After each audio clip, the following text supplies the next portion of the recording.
Magandang buhay! Welcome po dito sa Myra's Home Cooking.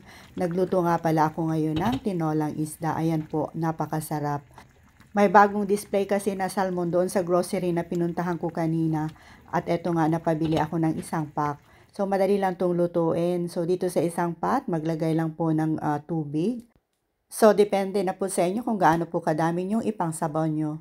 So, timplahan lang ng konting asin, seasoning, ground pepper, at saka fish sauce. Ayan, para mas masarap at malasa naman. At pag kumulo na ay maglalagay tayo ng isang lemongrass, pero optional lang po to.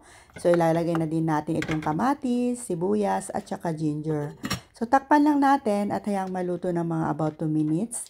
So, ito nga pala yung nabili kong sliced salmon. Ayan, about 460 grams po to. So, nakapack na po yan. Ayan.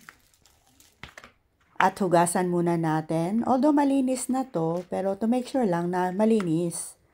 Ayan. So, after 2 minutes, eto na po. Ilalagay na natin itong ating salmon.